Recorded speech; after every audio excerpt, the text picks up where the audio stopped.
Hello everyone, welcome to TradeFlock. I'm Vipin Kumar and today we have with us Mr.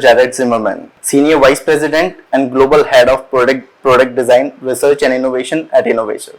Hello Mr. Jared, how are you doing today? Good, thanks for having me. Wonderful. So today we are living in a world where artificial intelligence specifically, that has been a buzzword, I won't say buzzword, but something good for over a decade now, and it is impacting almost every walk of our life, right from the way we live, we work, businesses function, and in fact the way we are healing, right? That is really important.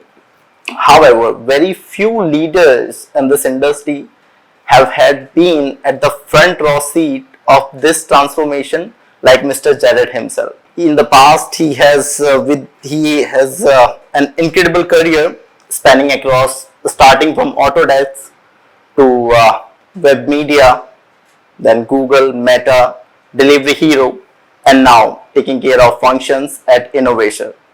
Today, we'll be speaking with him. We'll be having an interesting conversation about his career, the way, his role, the challenges, and the way forward, the way he looks at the things forward. So great. Hello, Mr. Jared. Thanks for having me. Wonderful.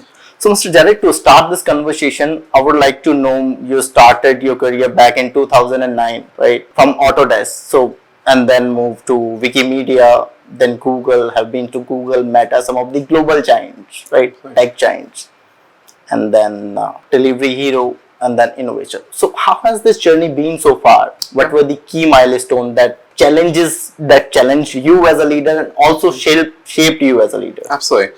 So, before even Autodesk, I worked in design consulting. And in design consulting, you end up doing kind of every job. You have to wear every hat. Correct. Some days you're a designer, some days you're a researcher, some days you're a salesperson, Absolutely. Some days you're a writer. And I think, that being able to kind of do all of those roles prepares you for helping people manage those roles. And the idea is, when I know what someone needs to be doing, when I know how they need to grow in their career, it helps me to help them grow in their career because I've done those roles. And so, you mentioned that AI is something that feels very recent. Correct. At Autodesk, we were already creating AI augmented experiences for engineers and architects, and that was in 2009. So that makes it feel like AI is not new to me. I've been using AI to design and making AI solutions for people who create things in the world since 2009. I think if we think about that transition, I was thinking on the way here, 3/4 of the people in the world have used software that me and my team has designed, which is kind of a crazy statistic when you think Absolutely. about all of the products that Meta makes, the products that Google makes, and the products that Wikimedia Foundation creates, like Wikipedia. 3/4 of the world has used one of those products at some point, and that's representative of the amount of people that are on the internet. And so everyone on the internet, I feel like I've kind of touched their lives in some way. When I think specifically about your question of that kind of transition is, I think early, in my career, I was focusing on how can I have more and more impact. And at the time, I really thought more and more impact means affecting more people. Correct. Having something that more people use. And I think my time at Google and Wikimedia were that's kind of that's the height. You can't really affect more people's lives than products like Absolutely. that. And so, shifting my focus to saying, how can I build things that actually improve people's lives, in a meaningful way? And so in my time at Google, I focused on two kind of major areas. One was the Google Assistant, going from the product concept all the way through launch. And then the second half of my time there was focused on core search. So kind of a greenfield project, and then something that was core to kind of Google's whole, identity. And so for that, it's I started seeing all of the things that kind of product design and design specifically can kind of, I would say, alter the course of a company's history. My time at Meta was mostly focused specifically on AI. Being the go-between between FAIR, Facebook AI Research, which is more of an academic arm, to the product teams. Okay. So looking for problems that are uniquely solvable with AI. And so I had always had in the back of my mind, like, what's the next thing that I want to do? And every kind of time I go from one job to another, I'm really thinking about, like, what am I going to learn? What challenges am I going to face? And in my time at Google, I did some consulting internally with Google Health, the Google Health team and the Verily team. And the idea of kind of applying AI to healthcare became very interesting to me. And so when Innovaccer reached out, it felt like a very natural progression to say, how can you take the principles of, good design makes good products, and also the idea of AI to empower people in the space of healthcare. Okay, wonderful. So you have had an absolutely amazing journey. Right, I must say that. So in this journey, how did you decide when to close a chapter and move to another one? I think, early in my career, I was a little bit impatient. And so if you look back further beyond these kind of big names, you'll see that I was at places for 9, 12 months. Yeah.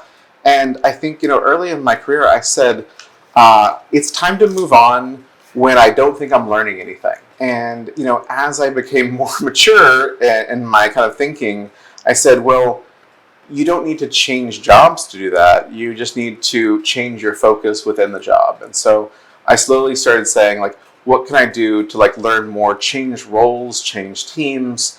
But my goal was always saying, like, do a thing I've never done before, go explore a space that I've never, seen those challenges before. And so that's been kind of my primary driver. I think, that is kind of like the undercurrent. But for each one of these, I kind of set aside early on when I started a company, what do I want to accomplish here? And what will feel like I've accomplished that. I write a lot on Medium, and one of the articles I'm working on right now is literally helping people think about that framing, saying, what is my intention setting? People intention set to get jobs, but they rarely intention set to end jobs. And I think it's equally as important. Absolutely. And so, I think, when you feel like you've learned everything you can, when you've kind of set up a team for success, where you can step away, and they're sad that you leave, but they're not lost. Like, that you've set them up for success without you. Basically, this new generation of workforce that is setting the pace, the millennials, the Gen Zs. A very recent term that has been coined in this industry is trade quitting. People join a company, work there for 2-3 months. So everything depends on the culture. Yeah. Right? That's why the companies are currently more focusing on building a culture. Yeah. So that's why it is important. And I'm going to frame my next question around that. Yeah, I think it's interesting because, so many companies try to position themselves as a family or things like that. And I think a job should be a job. I think people should give as much to that company as the company gives to them. If you're not learning, if you're not growing, why invest? Why invest your time? Makes sense. Your time is the most valuable thing you have. So 2 decades ago, AI was nowhere in the picture. I won't say nowhere, but AI was here in the picture, but not eventually. So looking back, how do you think business leadership, the way businesses or organization functions, have evolved over the year? And with that, the way businesses function has evolved, and along with that has evolved the way leaders function. So what's your take on that? How do you see that? Specifically through the lens of usage of AI? Yes.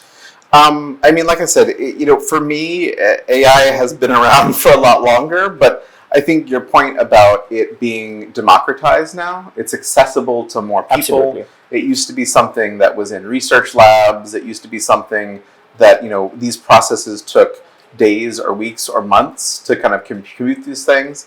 And now it is truly available to anyone at any moment on their mobile. And so that's something where, because it is so accessible, perception of AI has changed. So it went from being something that was, I think, special to being something that's almost like a commodity. People assume things will have AI involved in some ways, whether they do or they don't. And I think it's easy to think of AI as like a magic wand. You have a hard problem but you don't know how to solve. You're like, AI. But I think when you have real problems, that is rarely actually what you can do. There's when you work in the field of AI, you realize very quickly how many limitations there are when you try to apply AI to real problems. In our context, recall is extremely important. AI tends to be people-pleasing. It wants to give you the right answer. And in the healthcare context, you have to get it right 100% of the time. You can't have a system that gets it right 90% of the time. That's not acceptable in a healthcare context. And I think, as we think about how to apply AI, we're thinking both about how to build products that use AI, but we're also thinking about how to use AI to build products. I think smart leaders are doing both. And whether you're kind of the solution that you're building visibly uses AI, you should still be using AI as part of your product design process. My team is exploring a lot of the new like vibe coding and AI augmented coding tools. And this is a design team focused on using AI coding tools to accelerate that idea, the concepting process, the movement from design into engineering, even just simply the ability to build something as an example to show someone, to have a kind of a conversation anchor. And so I think even if you're not building AI products, you should be thinking very seriously about how you involve AI in your product design process in a smart way. It doesn't replace human intelligence, it augments human intelligence. Okay. Mr. Gerard, having said that, this transition comes naturally to you. Now, when it comes to transforming healthcare for United States, so what do you see some of the biggest barriers that people usually don't see, but at Innovaccer, you face them every day? Yeah, absolutely.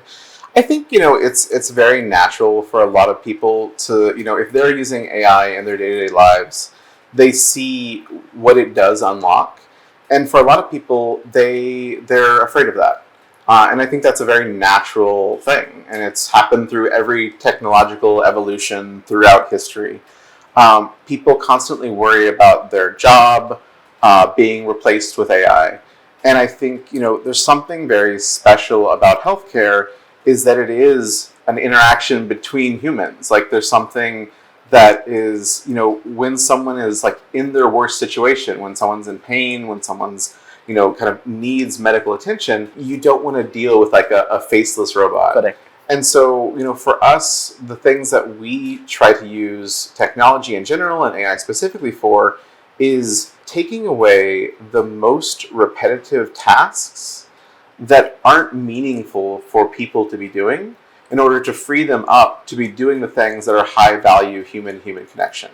These are things like, handling scheduling, handling, kind of the background process of documentation. These are the things that it's not meaningful for a human to be doing. We had this turn of phrase that we used at Google, and we said, make space for machines to do what machines do best, and for what humans to do best. Well said. And so that's, I think, an ethos that I've tried to live in all of the projects that I've worked on is we're never trying to get rid of the person. We're trying to kind of give the person superpowers.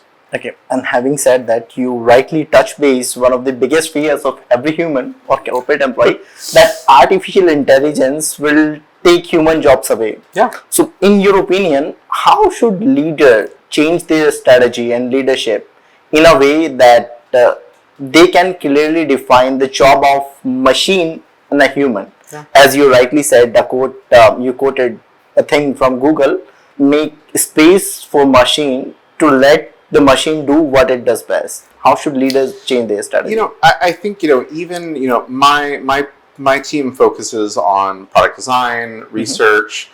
These are things that I think if you were to rewind 5 years ago, we would say, oh, AI could never handle those things. And we're still not at a place where I would trust the current technology to replace anyone on my team. Like that's not now. I don't think that's even going to happen in the next couple of years. But I think that fear still exists, and I address it head on. I tell my team that right now the things we're using AI to do, if you thought that was your job, you will be replaced with AI. But that's not what I think your job is. Your job is to think critically. Your job is to be able to articulate a problem. Your job is to understand human needs. Those are things that that humans are still better at, and I think that humans will continue to be better at than machines. And so I think sometimes it's around framing to your team that AI will replace aspects of their job, but those are the least important aspects of their job. The critical thought is what it will not replace, and that's what they should be focusing their skills on. They should be saying, how can I do better at my job? How can I be more efficient? How can I be able to kind of move faster and think better augmented with these systems? One thing I think about is the use of AI and kind of product design and product management is almost like shifting people from being builders to being architects. Correct. AI can be the builder. We still need someone to conceptualize what needs to be made. Absolutely true.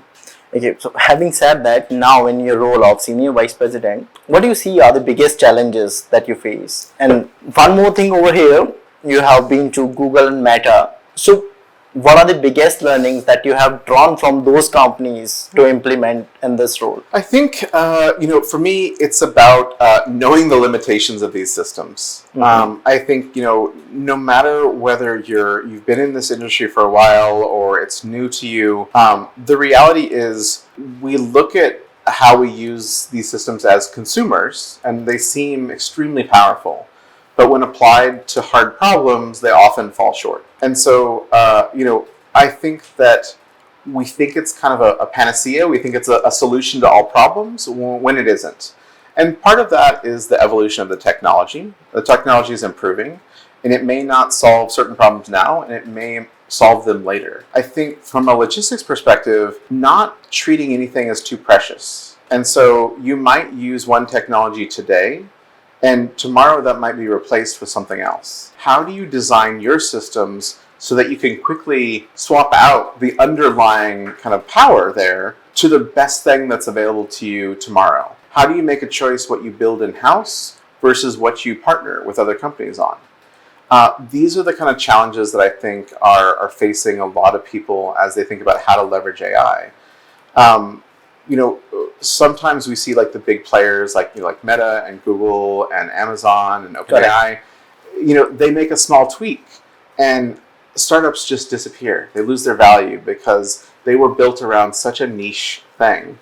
And I think there's two kind of things there. One is if your goal is to be so niche that these big players would never want to go into that space, you're probably safe.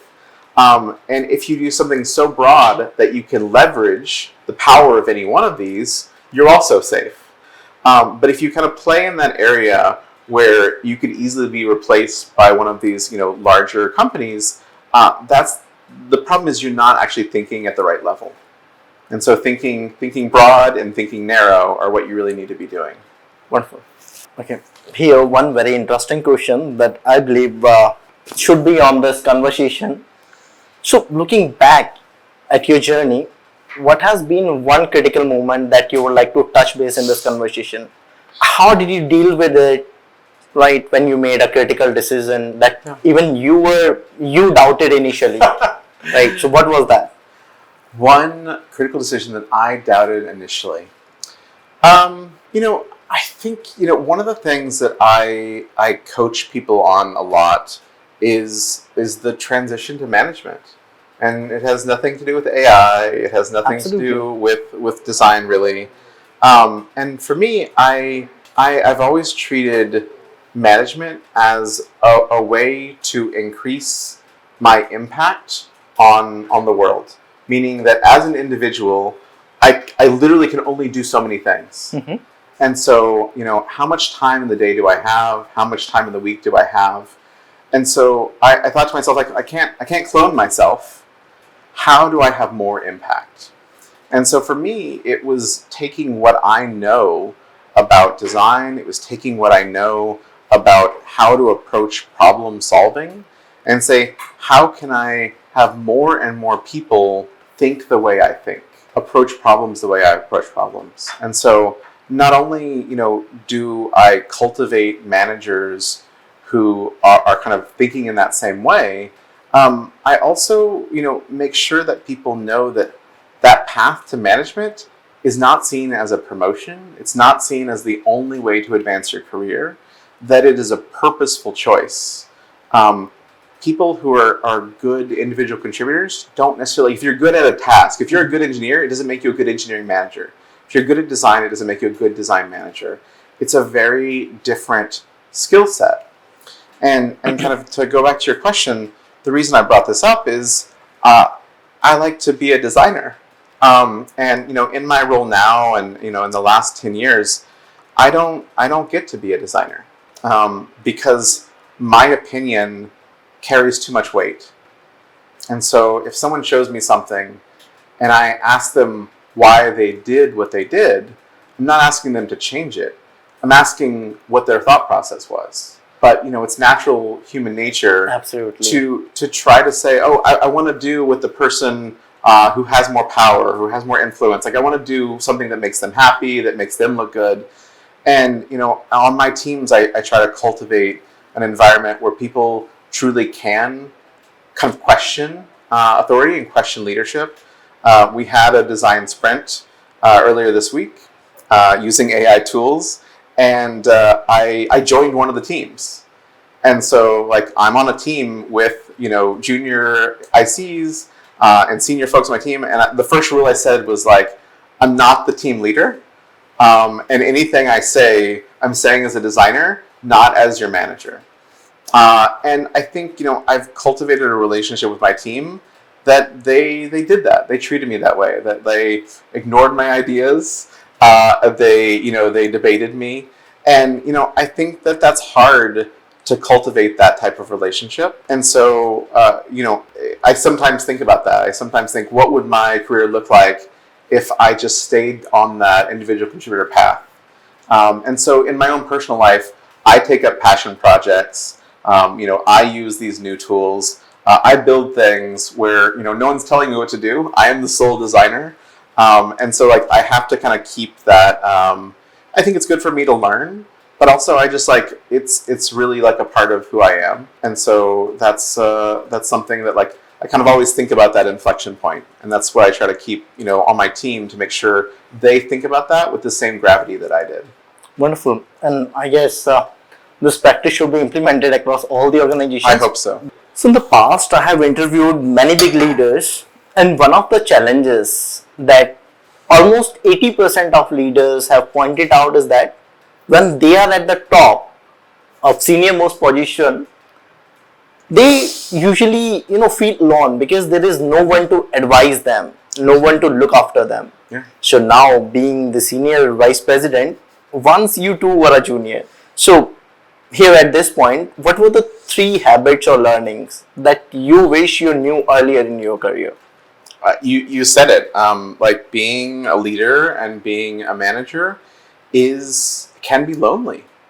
I remember at Google, you have this thing where you want your team to trust you, but you also need them to know when you're suggesting something and when you're telling something. Mm-hmm. And so to do that, you have to purposefully create some social distance.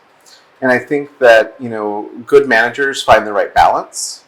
And so, if you found that balance, sometimes you look out and you say, who are my peers? Who are my friends at work? Who has the same problems and struggles that I have? And so I created communities at Google of design managers where it was a safe space for them to talk about the challenges that they had. And, sometimes managers have this moment where, they're I'm dealing with processes, I'm dealing with budgets, I'm dealing with all these things that feel divorced from the job I had. I was a designer. Now nothing I do feels like doing design. Dealing with HR and people issues and the complexity of getting people on the same page. And so, a manager came to me and they said, I feel like I'm not doing anything. what is created is not created by my hands. It's created by my team. And one of my mentors said to me, your team's work is your work. And so like you create the environment where people can be successful. And without you, that success could not exist. And so I think that's something that like I've really taken to heart, is that it's not about taking the credit for someone, it's about taking credit for creating the environment for success. I think, when I think about the big takeaways for me, I think about that intentional path to management. I think that it should not be taken lightly. I think that bad managers are the worst thing that someone can have in their career. But I do think you learn as much from a bad manager as you learn from a good manager. You learn, what to mirror and what to avoid. I think the other big thing is, for people in leadership, I think you share the successes and you own the failures. And so to me, it's like, you're right. When you're at the top, it's, you're the one responsible if something doesn't go right. And I think that's really important. I think the idea that I create this environment, I do everything I can to support people, but if things go wrong, at the end of the day, it's my fault. I should have foreseen that. I should have been able to identify a problem and solved it. And I think the last thing is, cultivating a culture where people can truly like speak freely. I think if there's ever a culture of fear, you're never going to learn what you need to learn as a leader to make positive change. And so it goes back to that, finding that balance of like friend versus boss. I think if people trust you implicitly, they're more likely to be open. And when they're open, you can actually move forward and solve things. Wonderful. That's great. Because this is a sad reality of corporate world that leaders usually don't discuss, right? One thing. So, Mr. Jared, how would you define a good manager and a bad manager? I think a good manager seeks to understand both like the day-to-day challenges that people are facing, whether that's, workload, things that affect people's focus both in and outside of the workplace. I think that treating people holistically, thinking that like it's important for me to understand everything that's affecting you, not just like the project you're assigned. I think it's really important for me that I'm talking about a good manager because I'm talking about me. But I make time for one-on-ones with all my directs on a weekly basis. We make time to connect as leaders. I connect with my extended staff on a regular basis, and I really think of it as like this continuous 360 process. When I'm meeting with my extended staff, I'm not only asking them about their career and their projects, I'm asking them about their manager, who's my report. Because if they are not in a situation where they can be successful, it's on me to coach their manager. And so that kind of upward and downward feedback process is something that I just, that's the majority of my work. There's strategy, there's all of the, other things about being a team lead that you have to deal with, but so much of my time is literally just talking to people. And I try to make as much space for my team as I can. I had a new team member once at a company I started working at, and we sat down in our one-on-one, and I immediately asked about like the status of the project he was working on. And a few months later, he came to me kind of like distraught, and I was like, what's going on? And he's like, we never talk about me during our one-on-one. And I was like, what do you mean? He's like, you didn't ask me about like my life or my hobbies or my partner or like what's going on in my life. And I was like, oh, like I didn't know that's what you wanted to talk about. But it was, and like he wanted to set up a baseline for what our professional life would be like by me understanding who he was as a person.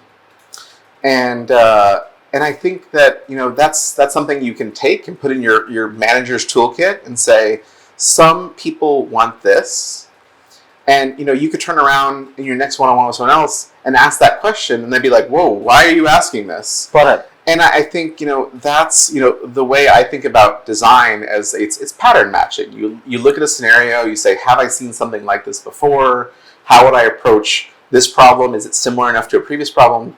Like, managing people and managing teams is similar. Like, a designer might be looking at problems with products. A design manager is looking at problems and opportunities with people. And so you can't apply one pattern blanket across every situation.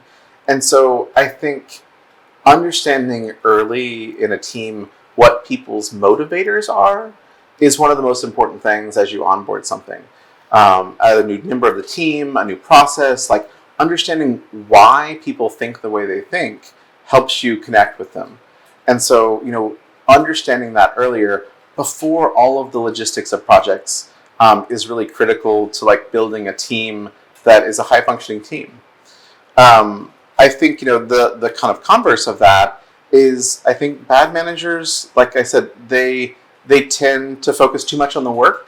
You have to find that balance.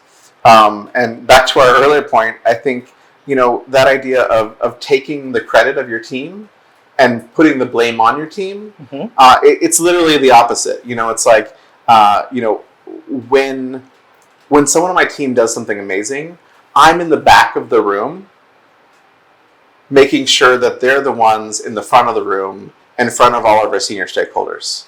I'm not the one at the table presenting the work. They're presenting the work, and I'm behind them, nudging them forward, saying, "You've got this. It's your chance to shine." Wonderful. That's great. So, Mr. Jared, here is one more important thing. You have well said. When it comes to people, there is no one size fits all strategy, because people, they all come from different walks of the life. They all might. One strategy cannot be implemented on all of them. So, Mr. Jared, I have heard it somewhere that a good leader is someone who creates more leaders like himself, right? So when it comes to team building, especially today when companies are emphasizing on a fact that we are family, right? So what do you think? Is it actually being implemented on ground? And if not, what should companies should do to make it happen? I do think that, managers both seek and grow people like themselves, but you have to be very purposeful about what attributes those are.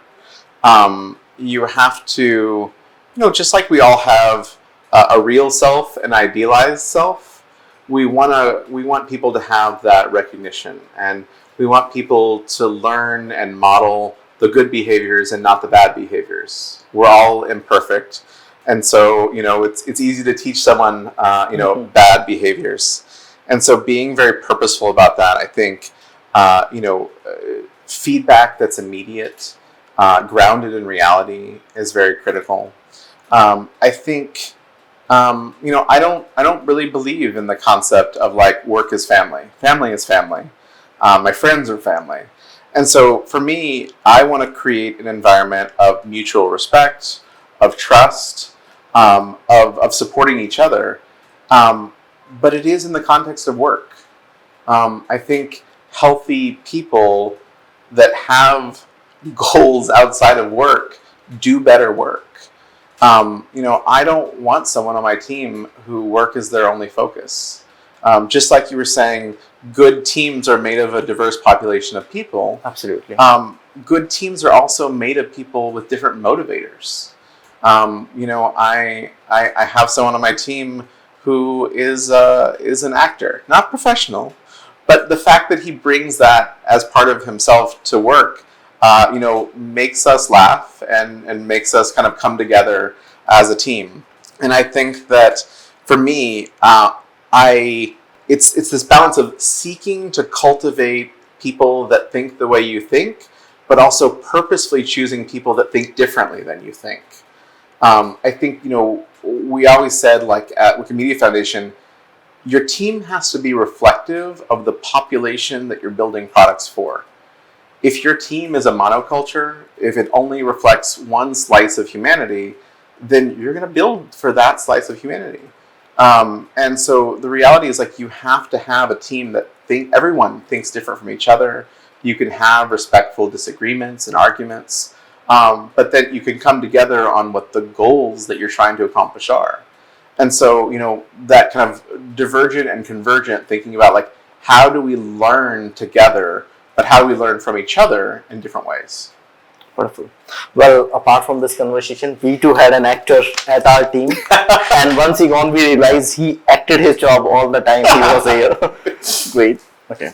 And now coming back to something that you really love doing, the healthcare industry. Right? So looking forward, what are the most exciting opportunities that you see in the coming 10 years? Yeah. And how do you think it will change the face of healthcare in the United States? I think clinicians, doctors, nurses are extremely overworked in the U.S. The ratio of providers to patients, keeps growing.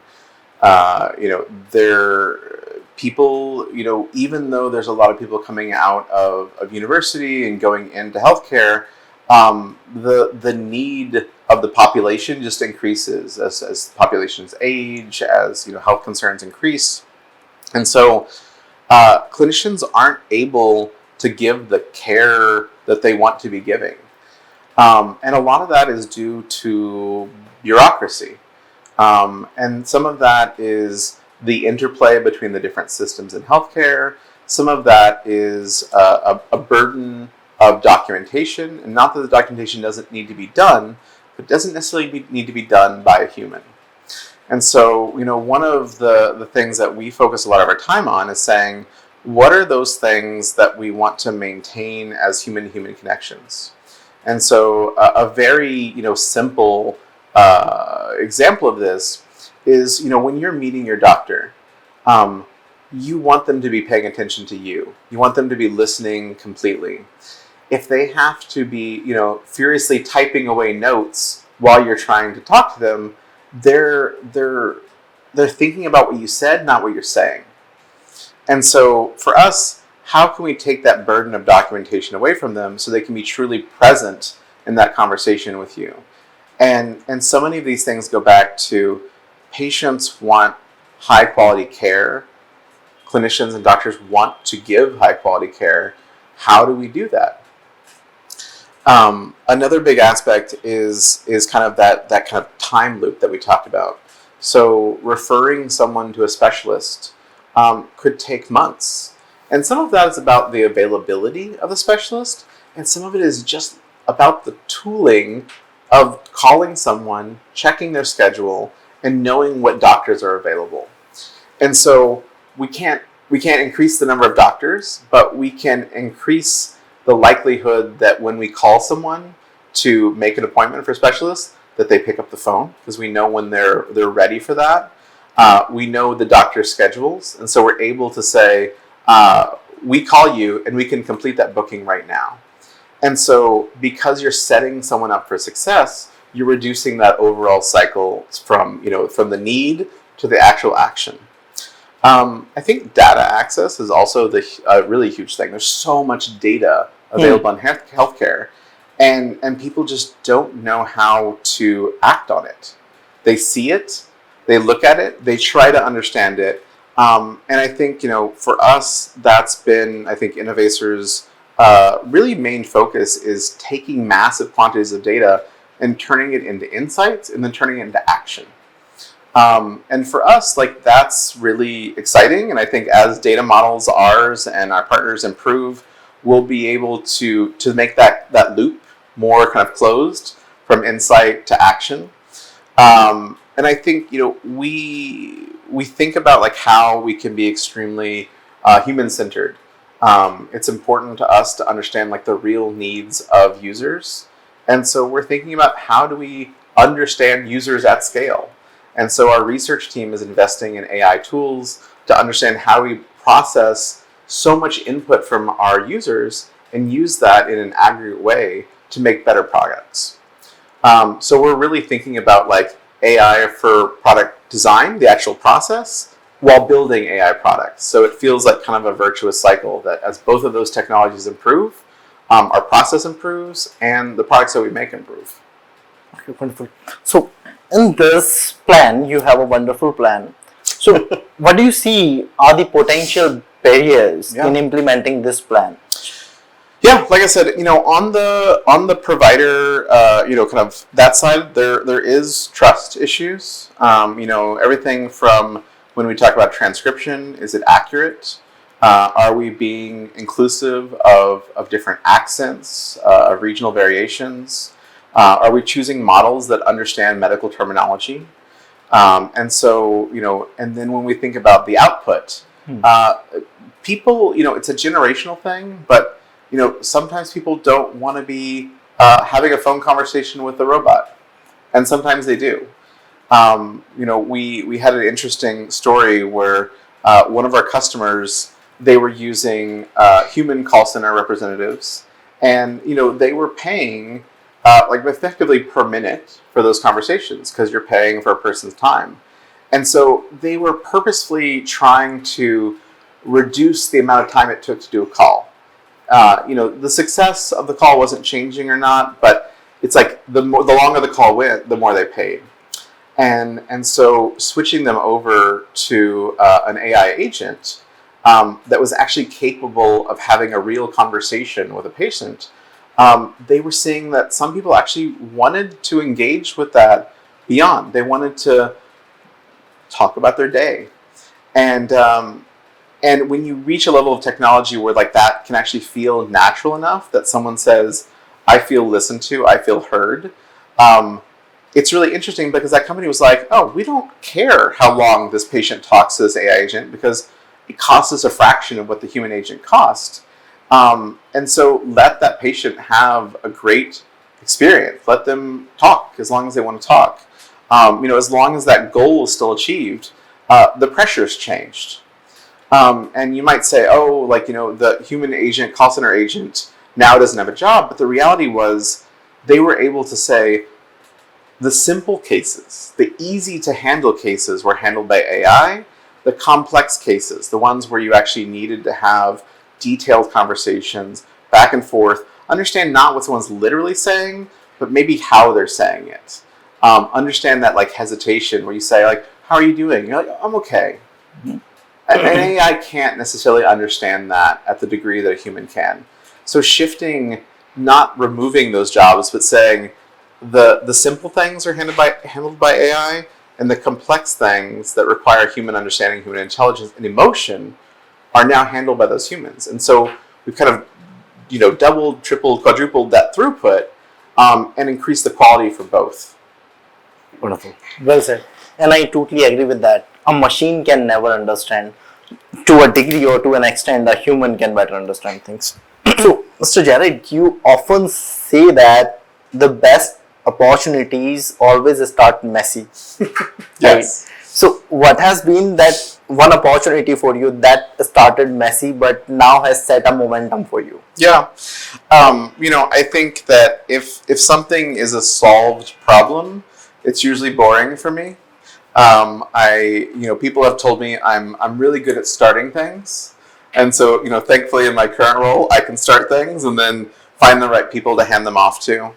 I think a lot of the work that I've done was coming into a place, and sometimes the messy thing is the product or a lack of understanding around users, and sometimes it's the organization itself. And so I really love kind of process thinking. And so, when I, started a new organization, one of the big things I do is to say, how do we make decisions? What is our start to end process? How do we define what success looks like? And so, it's like every organization is at a different level of maturity. And for me, thinking about what worked well at one place might work well at another place, but because every organization is so different, you can't, like, just like with people, you can't take something that worked exactly at one place and transplant it somewhere else. I think for me, I have to always start with listening. And so, I tell people, like, when I join a company, like, you're probably not going to see me make any decisions for a while, because I have to talk to everyone. I have to observe. I have to understand what the things that are keeping people from doing good work are. And then I go back to my toolkit and I say, what are things in the past that have solved for this issue? And it might be around things like simple things like, how do you motivate people? How do people's careers progress? Is that obvious, or is it some kind of internal thing that's always been a mystery? And I think that people who are really highly engaged do the best work. And so I think, are there problems with engagement? Are there problems with how people understand the value of what they're doing? Are they aligned to the mission of what you're trying to do as a company? And everyone's motivation is different. But if you're all aligned on what you're trying to do together, everyone's going to take their own route, but eventually you're going to get to that place. But if that place isn't defined, how do you hope to get to the same end result? Well said. Everyone has different motivators. Absolutely. So in your journey, what has been your motivation that landed you in healthcare? That landed me in healthcare. I wrote an article about this, about kind of understanding motivators, and it might sound like a little crass, but I think for a lot of people it boils down to three things: money, power, and influence. And it's not, you don't choose one or the other, and it's not, it's not that you have to, like, I think people get so upset sometimes when people are like, why do you come to work? And they say, to make a paycheck. It's like, great. I know what your motivator is. I know how to motivate you. If you do a great job, I give you a bonus. If someone is motivated by power, and what I mean by that is, when someone's motivated by power, it means they want to be able to make decisions without oversight.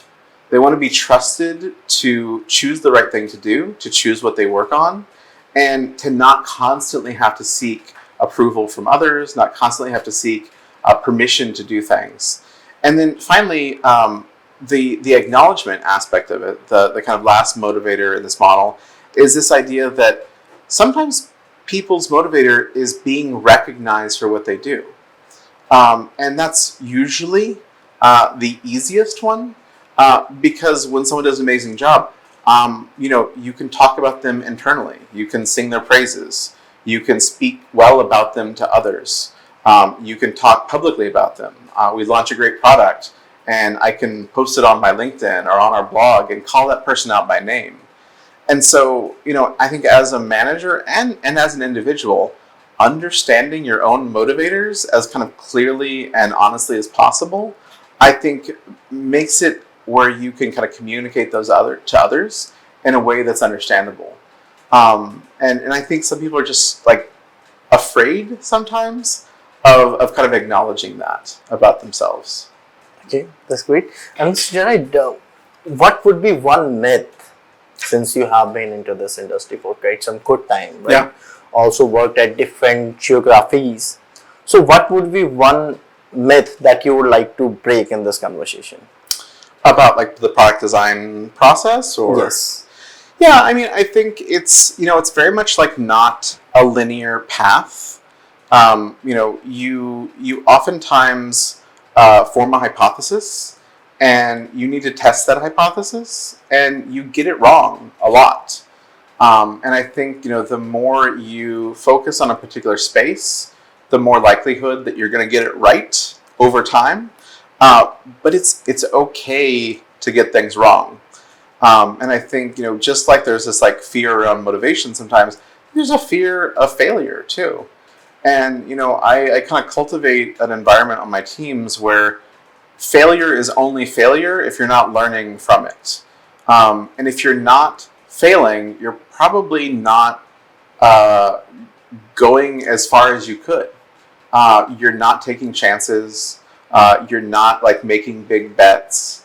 And so for me, it's like, I want people to feel like failure is a natural part of the innovation process. And so like how do you basically celebrate both success and failure in a way that shows that both are viable paths to getting to the eventual goal that you're trying to get to? Okay, now in line to the same thing, how do you personally handle failure and celebrate success? Yeah.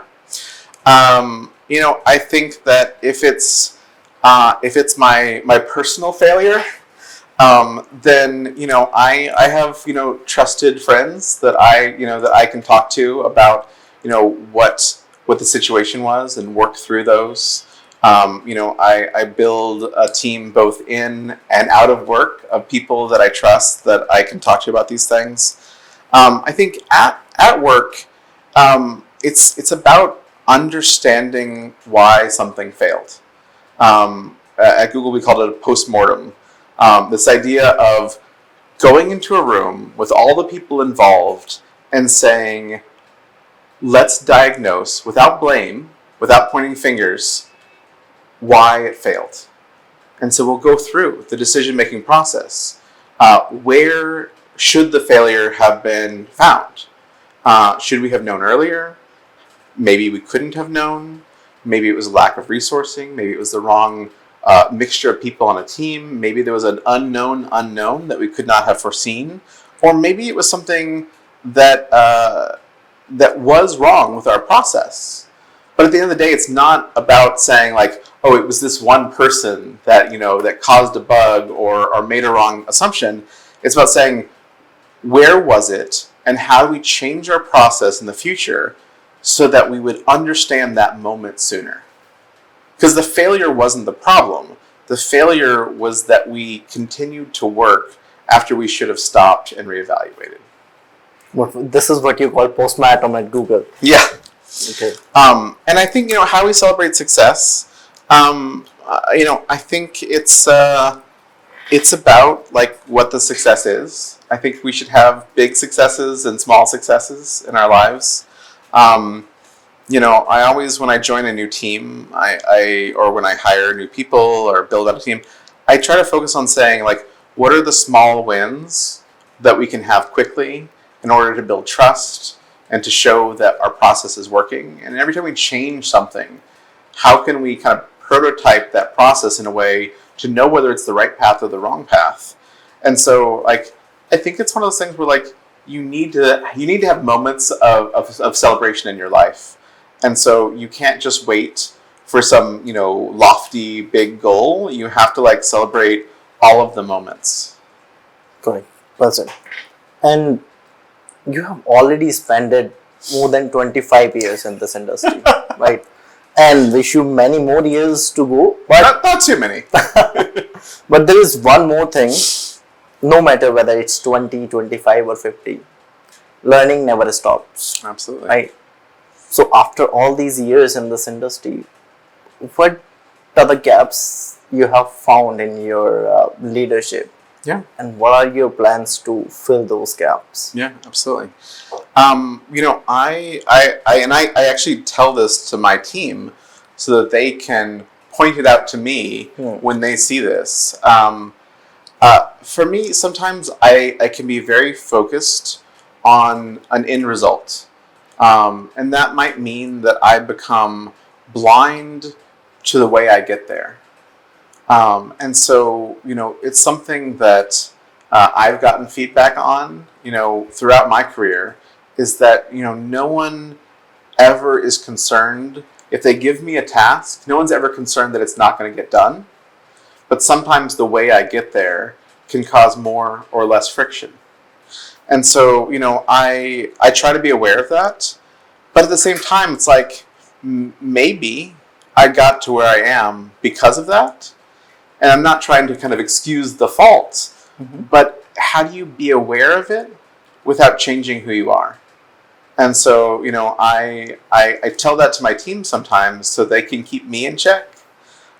So that they can teach me that if the way I'm doing something doesn't feel like the right path or the right method, they know that they have permission to like remind me of what I've reminded them. And so I think the idea that accomplishing something and that end goal is rarely the most important thing. Projects come and go. And so, building and keeping respect among the team is more critical because the project will end. But if I did something during a project that causes a lack of trust or a degradation of a relationship, then the next project's not going to go as well. Correct. And so, I tell folks on my team that once you're on my team, you're on my team forever. And that means that, like, if you want to leave the team, if you want to leave the company, you can still rely on me. And, I think I had someone leave my team recently, and, he said, like, hey, I'm thinking about taking other opportunities. And, we started with saying, like, how can we give you another opportunity on the team? And we tried that. And he's like, it's really about, like, I've done my time here and I want to do something else. And I said, oh, like, tell me what these other companies you're talking to are. Maybe I know someone there and I can help you. I can help you get that job. I can help smooth your process. And, I think at first he was like, you're actively helping me leave the company. And I was like, yeah, that's not my goal. My goal is that because someday we might work together again. Got it. And I want him to know that he can always come back and kind of get that mentorship. And in my team now, my head of research, I worked with her 10 years ago. And, it's important that, like, I build this network of people that I trust and that I can rely on them the way they rely on me. Wonderful. One very last question to wrap this up very quickly. What would be one short advice for the healthcare leaders that you would like to give on?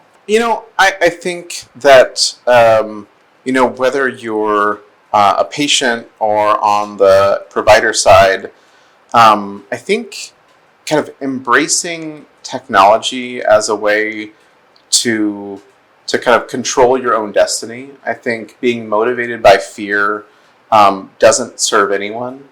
And so, being an active participant in that, if you're on the provider side, reaching out, understanding new technologies, if you have the opportunity to give feedback on the things that you're using in your day-to-day life, really take that opportunity, because I think people are listening and people want to make the tools that they're using better.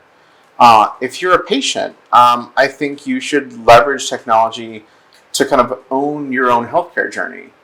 I built a personal AI with my entire healthcare history. And it's something that I have 10 years of data in this AI. And I treat it as my second doctor. And I told my doctor, I said, I have this system that I have a conversation with prior to coming and seeing you. And after I see you, I sometimes have a conversation with this system after to kind of validate the ideas. And she's like, that's great. I love that. I love that you're kind of double checking everything. And she looked at me and she said, I did the same thing. And so she has the same system for herself. And it was such a kind of moment where I was like, I have the right doctor. Mm-hmm. And so, like, I'm using these tools as a patient, and she's using them as a patient herself. And then she's also using it as a doctor. And so I think that's a cycle where the more we expose ourselves to these new technologies, the more we learn their abilities and their limitations, and we become less afraid of them. Wonderful. That's great. Thank you so much, Mr. Jared, for joining us. We'll be back with another episode.